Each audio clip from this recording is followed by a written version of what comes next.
Tampaknya fenomena-fenomena politik seperti ini akan tetap berlanjut karena memang nafsu kekuasaan semakin tidak bisa dibendung oleh etika, moral, dan kejujuran.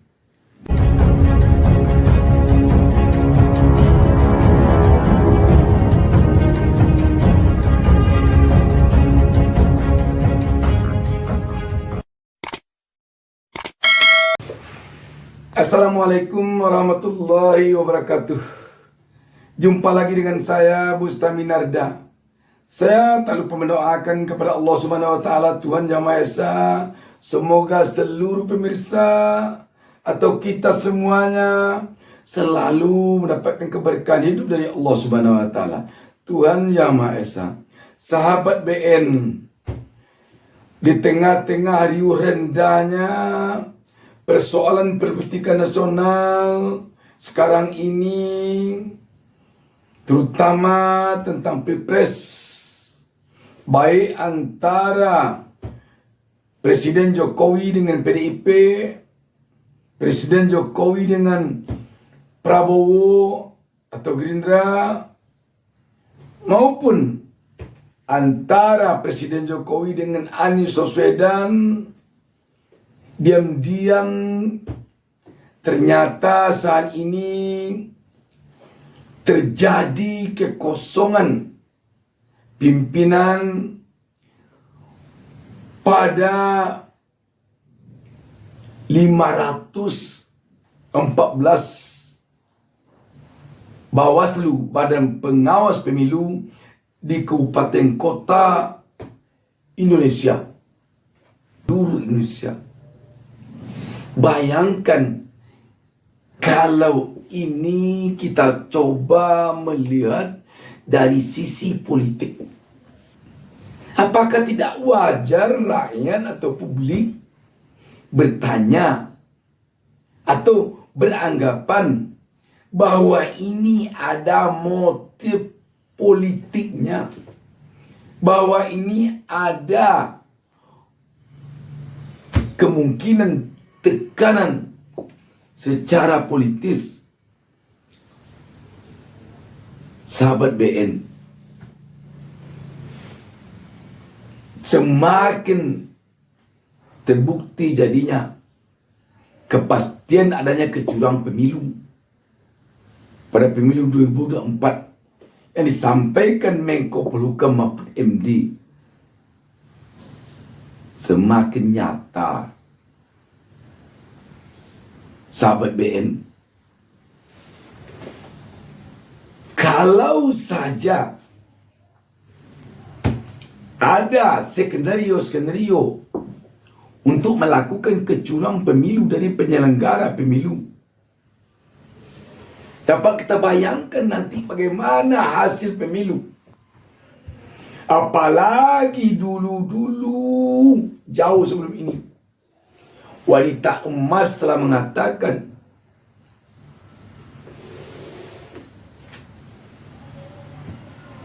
apa yang dia dapatkan dari Ketua KPU RI Hasyim Asyari, bahwa menurut wanita emas,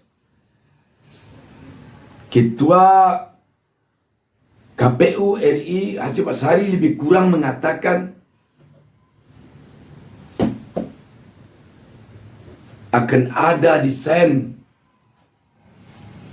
terhadap pemenang Pilpres 2024 mendatang, pasangan Ganjar Pranowo dan Erick Thohir. Kalau begini, apa bedanya pemilu tahun 2024 besok ini dengan pemilu tahun 2019 atau dengan pemilu di era Orde Baru? Apa bedanya? Belum lagi pemilu diadakan pemenangnya sudah diketahui. Sahabat BN, memang kita tidak habis pikir kenapa keenakan jadi penguasa dalam menumpulkan orang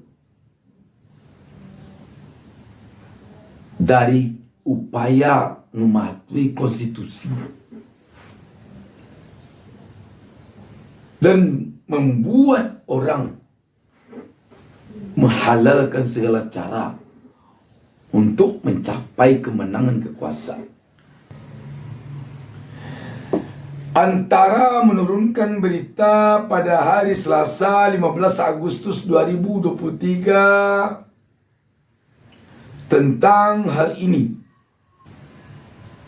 Jakarta Antara, Direktur Demokrasi and Electoral Employment Partnership DIP Neni Nurhayati menilai kekosongan jabatan di 514 Bawaslu Kabupaten dan Kota dapat memicu turunnya kepercayaan publik terhadap lembaga pengawas pemilu tersebut.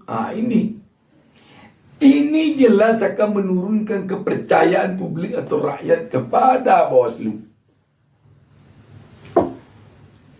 Saya khawatir dengan adanya kekosongan jabatan di 514 Bawaslu Kabupaten dan Kota berpotensi meruntuhkan kepercayaan publik kepada pengawas pemilu karena publik menaruh kecurigaan terhadap kredibilitas penyelenggara, apalagi diperparah dengan kondisi minimnya transparansi dan akuntabilitas saat proses seleksi berlangsung, kata Neni dalam keterangan tertulis yang diterima di Jakarta Selasa.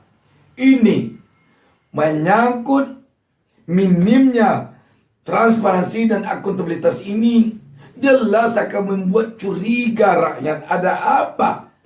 Kok transparansi dan akuntabilitasnya minim? Ada apa? Apa alasan yang dibuat lagi selain dari untuk melakukan kecurangan? Kekosongan jabatan itu disebabkan oleh mundurnya waktu pengumuman hasil seleksi anggota Bawaslu di 514 kabupaten dan kota yang seharusnya diumumkan pada tanggal 12 Agustus 2023 dan pelantikan pada tanggal 14 Agustus 2023. Dengan adanya surat edaran Bawaslu RI, pengumuman hasil seleksi jadi dilaksanakan pada 16 sampai 20 Agustus 2023, di mana itu mengalami keterlambatan dan melewati batas waktu yang telah ditetapkan.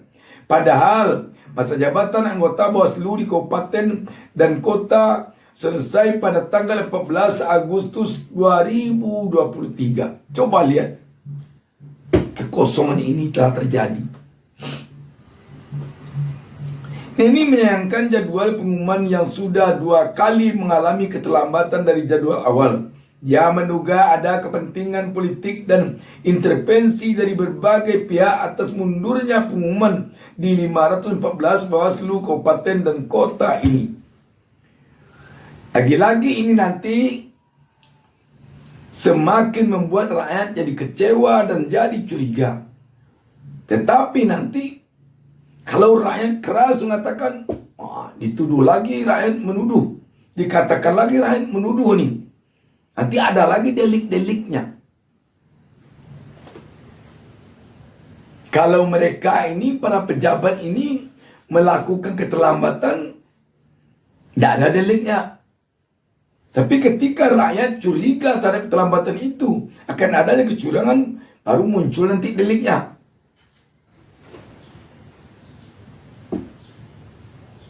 Seharusnya pengumuman hasil seleksi tidak menyimpang dari jadwal yang telah ditetapkan. Sudah 2 kali keterlambatan pengumuman hasil ini terjadi. Sebelumnya pengumuman molor di tim seleksi, katanya. Menurut dia, hasil pengumuman Bawaslu tidak akan mengalami keterlambatan apabila proses seleksi penyelenggara pemilu di daerah kredibel mulai dari tim seleksi. Sebab kehadiran para pengawas di daerah itu mendesak kerana tahapan pemilu memasuki fase krusial, yakni penetapan daftar caleg sementara DCS yang memerlukan pengawasan ketat dan melekat karena dapat verifikasi pada legitimasi proses penyelenggaraan pemilu. Neni berharap seleksi pengawas pemilu di daerah tidak sampai disusupi kepentingan pragmatis kelompok atau hegemoni identitas tertentu, karena yang akan menjadi pertaruhannya ke depan adalah kualitas pemilu Indonesia. Oleh karena itu, dia mendorong Bawaslu RI segera mengumumkan hasil seleksi kepada publik dengan transparansi dan akuntabilitas dan akuntabel, serta jangan ditunda-tunda. Selain itu, Neni juga mendorong masyarakat untuk ikut serta melakukan pemantauan pada proses hulu, yakni proses rekrutmen berjalan sesuai dengan peraturan perundang yang berlaku. Kebutuhan pemilu 2024 ini sangat kompleks dan penuh dinamika. Maka seleksi pengawas pemilu ini diharapkan dapat menyaring figur-figur yang siap bekerja serta memiliki komitmen integritas tinggi, bukan terafiliasi kepada kepentingan politik tertentu. Ini akan meruntuhkan nilai demokrasi, ujarnya. Jadi nanti sahabat, rakyat tentu bisa beranggapan kalau nanti ada yang tidak puas dengan hasil pemilu, kan ada MK. Itu saja. Padahal MK pun kalau kita perhatikan akhir-akhir ini telah banyak di sana yang membuat atau yang menyebabkan rakyat memiliki keraguan juga. Contoh Pilpres. Kalau nanti Pilpres ada masalah, ada dugaan kecurangan, nanti alasan dibawa ke MK. Di MK itu tidak ada lagi bandingnya, tidak ada lagi kasasinya, tidak ada lagi PK-nya, putus di MK. Kalau ada permainan di MK, tentu akan tamat riwayat orang yang mencari keadilan ke MK atau pasangan capres-cawapres yang mencari keadilan ke MK. Sedangkan di MK sekarang sudah sama-sama kita melihat ketua MK sendiri adalah adik ipar Presiden Joko Widodo. Memang dapat dipastikan Presiden Joko Widodo tidak akan maju lagi. Tetapi melihat cawe-cawe Pak Presiden selama ini, rakyat tentu boleh saja curiga bahwa akan ada nanti campur tangan atau cawe-cawe Presiden sampai ke MK. Kalau cawe-cawe Presiden Joko Widodo nanti sampai ke MK, maka tidak akan ada yang melawan MK ketika MK menokokkan palu dengan cara yang tidak memuaskan rakyat. Sahabat BN, tampaknya fenomena-fenomena politik seperti ini akan tetap berlanjut karena memang nafsu kekuasaan semakin tidak bisa dibendung oleh etika, moral, dan kejujuran. Demikian, wassalamualaikum warahmatullahi wabarakatuh. Jangan lupa subscribe. Jangan lupa subscribe. Jangan lupa satu